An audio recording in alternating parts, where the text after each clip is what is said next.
They thought you were soft. They thought silence meant weakness. They thought your kindness was permission. They miscalculated. Because what they didn't understand is that an empath doesn't break the way ordinary people do. An empath absorbs, learns, adapts, evolves, and when pushed too far, they don't shatter, they transform. Listen carefully, because this is the part nobody warns you about. You were never weak. You were aware. You were reading every tone, every shift, every hidden intention in the room while they were busy underestimating you. You saw the disrespect. You felt the manipulation. You noticed the subtle betrayals they thought you'd ignore, but you stayed quiet. Not because you couldn't respond, but because you were measuring everything. And now the switch is flipped. Now the version of you they created is the version they fear. Because when an empath reaches their limit, something dangerous happens. They stop explaining. They stop chasing. They stop caring about being understood. You were never what they assumed you were, not even close. While they were busy labeling you as too sensitive, you were picking up signals they didn't even know they were sending. Micro changes in tone, a hesitation before a lie, a smile that didn't match the eyes, a silence that said more than words ever could. You didn't just hear people, you decoded them. That's the part they never understood. An empath is not someone who feels too much. An empath is someone who processes everything. Where others see a conversation, you see patterns. Where others hear words, you hear intention beneath the words. Where others react, you analyze.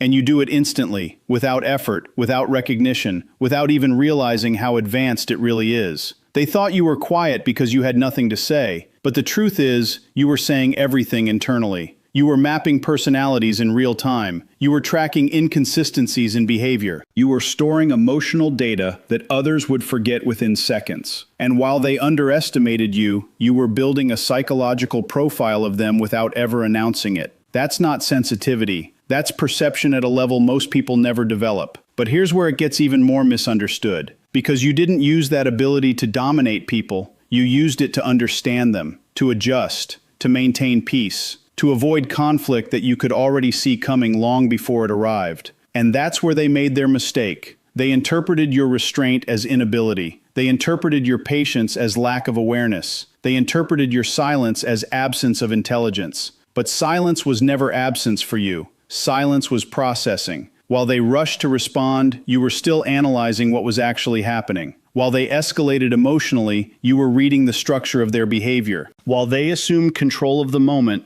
you were already 3 steps ahead in understanding where it would lead. You were not behind them. You were above the chaos they were operating in. But because you didn't display it outwardly, they assumed it wasn't there at all. That is the most dangerous misunderstanding people can have about an empath. Because when someone believes you are not aware, they stop hiding their true nature. They stop filtering themselves. They stop considering the impact of their behavior on you. And in doing so, they reveal everything. You saw it all. Every inconsistency, every contradiction, every moment where their words and actions separated from each other, and you didn't forget it. That's another thing they never realized. You remember emotional truth with precision. Not just what was said, but how it felt when it was said. Not just what they did, but the energy behind why they did it. Not just the moment, but the pattern that formed across multiple moments. And while they moved on quickly, you were still connecting dots they didn't know existed. That is why you became overwhelmed. Not because you were fragile, but because you were processing too much truth without filtering it out. You absorbed tone, intention, contradiction, manipulation, honesty, dishonesty,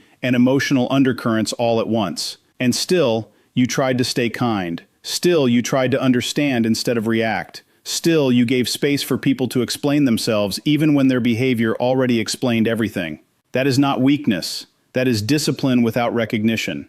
But what makes this even more powerful is what happens when that awareness gets pushed too far. Because an empath does not lose perception under pressure. They sharpen it. The more you were misunderstood, the more you began to see clearly. The more you were dismissed, the more detail you noticed. The more you were taken for granted, the more you started recording patterns without emotional interference. And something subtle began to change. You stopped reacting immediately. Not because you stopped feeling, but because you started observing longer before responding. That delay is where power develops. Because in that space between stimulus and response, you stopped being influenced and started becoming analytical. You began to notice that people repeat themselves, not just in words, but in behavior cycles. The same excuses, the same avoidance, the same emotional tactics used in slightly different forms. And once you see that pattern clearly, it becomes impossible to unsee it. That is when your empathy stops being passive and starts becoming strategic. You no longer absorb everything equally. You begin filtering without even trying. You begin prioritizing truth over emotion. And people who once thought they could influence you easily begin to feel something shift. They don't know what changed. They only know that your responses are different, shorter, clearer, less emotionally entangled. Because now you are no longer inside the situation blindly. You are observing it from a higher level of awareness. And that is what they never prepared for. They thought empathy meant vulnerability. They thought awareness meant softness. They thought emotional intelligence meant control over you. But they didn't realize that awareness, when it matures, becomes immunity. Immunity to manipulation. Immunity to emotional pressure. Immunity to distorted narratives that once worked on you. Because once you see clearly, you cannot be convinced blindly again. And that is where everything begins to shift quietly. Not loudly, not dramatically, but internally, where no one else has access. You stop explaining yourself the same way. You stop over-justifying your boundaries. You stop trying to make people understand what they are not willing to see. Because you realize something critical. Understanding is not something you can force into someone who benefits from misunderstanding you. And that realization changes how you move in every interaction. There is a moment that never announces itself. It doesn't come with drama. It doesn't come with noise. It doesn't come with revenge or confrontation. It comes quietly, inside the mind of someone who has given too much, felt too deeply, and stayed too long in places where their presence was never fully valued. At first, you keep trying. You explain more clearly. You adjust your tone. You lower your expectations. You tolerate what you once said you would never tolerate. Because empathy convinces you that if you just understand them enough, they will eventually understand you. But understanding was never the problem. Respect was. And when that truth finally settles in, something subtle begins to shift inside you. Not emotionally at first, mentally. You start noticing that the effort is no longer mutual. You start seeing that your presence is expected, not appreciated. You start realizing that your patience has been rebranded as availability. And still, you stay a little longer than you should. Because empathy makes you believe in potential more than behavior. You don't judge people for who they are in the moment. You judge them for who they could become if they just changed. And that is where the weight starts building. Because you are constantly carrying versions of people that don't exist yet while ignoring the reality of how they actually treat you. That is not love. That is emotional labor without limits. And eventually something inside you reaches a point where it can no longer justify what it is experiencing. It doesn't explode, it disconnects. Not from emotion, from participation. You are still there physically, still responding, still listening, but something fundamental changes in how much of yourself you are actually giving. You begin to notice how much energy it takes to maintain relationships that are one-sided. You begin to feel the exhaustion of always being the one who understands, adapts, forgives, and resets. And slowly, without announcement, you start withdrawing pieces of yourself. Not in anger, in clarity. You stop over-explaining your intentions. You stop chasing closure from people who avoid accountability. You stop trying to fix misunderstandings that were never misunderstood by accident. Because now you see the pattern of inconsistency, the pattern of emotional convenience, the pattern of people valuing your presence only when it benefits their comfort. And once you see patterns, you stop personalizing behavior. That is the beginning of emotional separation, not from people, but from expectation. You stop expecting fairness from those who have repeatedly shown imbalance. You stop expecting effort from those who have normalized your overgiving. You stop expecting change from those who are comfortable with your silence after disappointment. And in that space where expectation used to live, something else starts forming.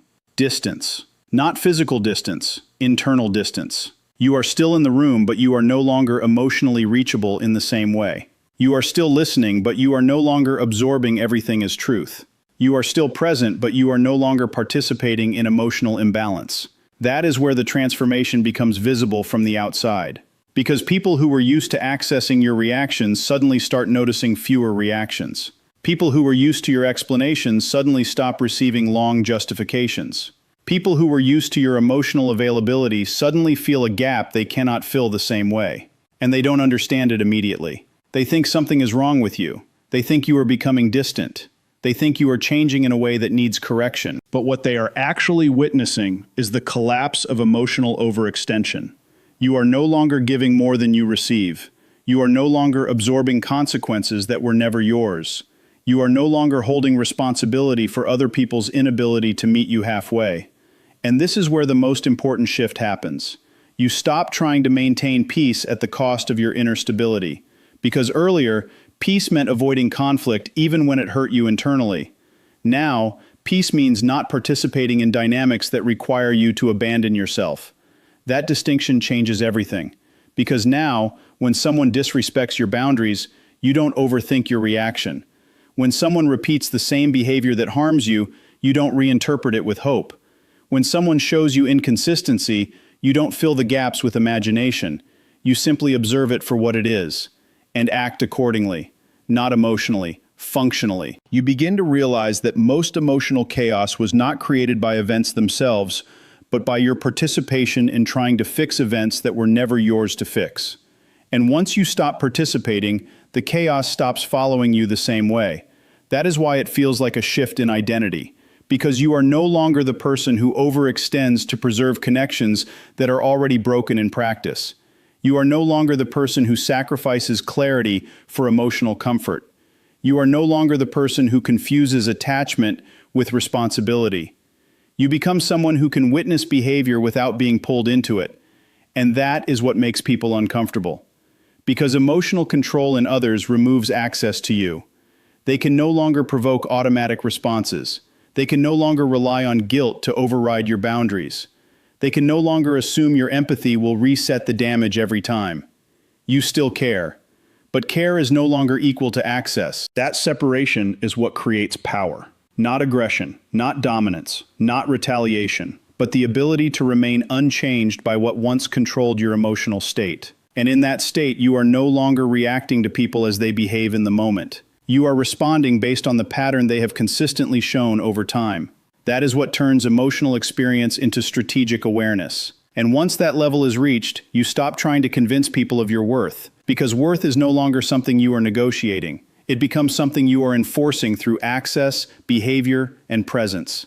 And anything that does not align with that standard simply does not receive your energy anymore. There is a moment where everything you once tolerated starts to feel different. Not louder, not more dramatic, just clearer. The same behaviors are still there. The same people are still speaking. The same patterns still show up. But something inside you no longer responds the same way. Where there used to be emotional urgency, there is now observation. Where there used to be overthinking, there is now silence. Where there used to be self-doubt, there is now recognition of patterns that repeat too consistently to ignore. And without announcing it to anyone, you begin to change how access works in your life. Not through confrontation, not through explanation, not through emotional speeches, through limits. Quiet, firm, non-negotiable limits. At first, it feels unfamiliar even to you, because for a long time your empathy operated without structure. You responded, you adjusted, you accommodated, you absorbed, you made space where there was none. You filled gaps that were never yours to fill. And people became used to that version of you. They became used to your availability. They became used to your patience resetting after every disappointment. They became used to your understanding being infinite, even when theirs was not. And without realizing it, you trained people how to treat you. Not through words, but through repetition. Every time you tolerated something that hurt you, it became a new baseline. Every time you stayed after being disrespected, it became normalized. Every time you explained your boundaries but didn't enforce them, they became optional in other people's eyes. And that is where the shift begins. Not in anger, not in resentment, but in recognition. Recognition that every time you abandoned your own boundary, you didn't just lose ground externally, you weakened your internal structure. Because boundaries are not about controlling others. They are about maintaining coherence within yourself. Without them, you become reactive to everything. You become emotionally porous. You become accessible in ways that cost you more than you realize. And the cost is not always immediate. It accumulates. In exhaustion you can't explain. In relationships that feel heavier than they should. In interactions where you leave feeling drained instead of grounded. And at some point, your system stops interpreting that as normal. Something inside you begins to resist. Not loudly, not aggressively, but decisively. You start noticing that not every message deserves an immediate reply. Not every emotional demand deserves your attention. Not every explanation deserves your energy. And for the first time, you allow space between stimulus and response. That space changes everything. because in that space, you are no longer automatically available to emotional pressure. You begin to see how often people rely on urgency to bypass your clarity. How often emotional intensity is used to override your boundaries. How often guilt is presented as responsibility. And you stop confusing intensity with importance. Just because something feels urgent to someone else does not mean it deserves immediate access to you. That realization alone begins to restructure your entire emotional landscape. You start choosing when to engage instead of being pulled into engagement. You start deciding what deserves response instead of reacting to everything. You start recognizing that your energy is not a public resource, and people notice, not because you announce it, but because they experience it.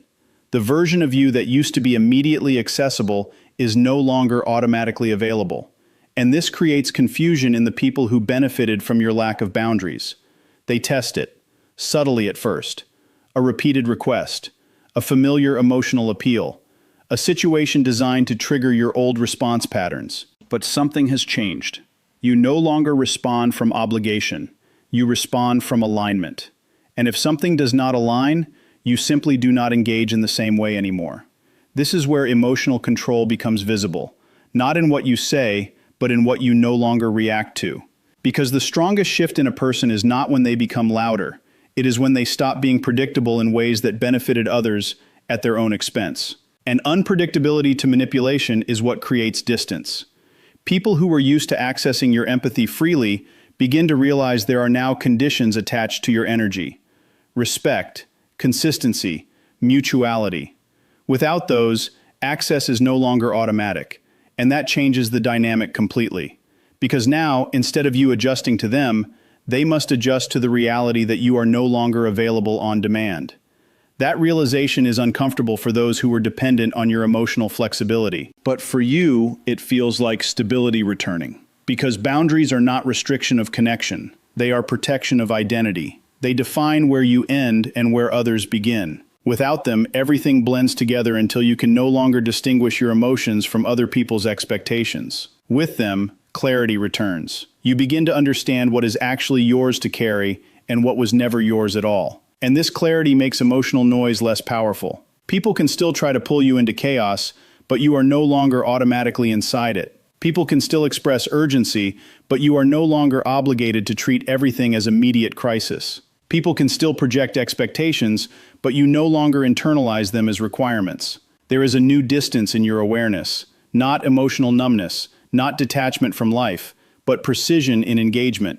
You are present, but selective. You are aware, but not consumed. You are empathetic, but not accessible without structure. And this is where people misinterpret you. They may call it change, they may call it distance, they may call it attitude. But what they are really reacting to is the loss of uncontrolled access. Because when someone no longer has unrestricted access to your patience, your attention, or your emotional labor, they feel the absence of something they once took for granted. And they interpret that absence as loss. But for you, it is restoration. Restoration of energy that was previously distributed without boundaries. Restoration of clarity that was previously diluted by over-involvement. Restoration of self that was previously compromised by constant emotional adaptation. And the more you practice this, the more natural it becomes. You stop negotiating your boundaries. You stop explaining them repeatedly to people who only respect consistency, not conversation. You stop overextending just to maintain comfort in relationships that require imbalance. And slowly, something fundamental stabilizes inside you. You are no longer trying to be understood by everyone. You are only ensuring you are not misunderstood by yourself anymore. That internal alignment becomes stronger than external approval. And once that happens, your energy becomes structured, not scattered. If this video opened your eyes to something you did not know before, please subscribe to this channel right now and ring the notification bell. Thank you for being here. I will see you in the next one.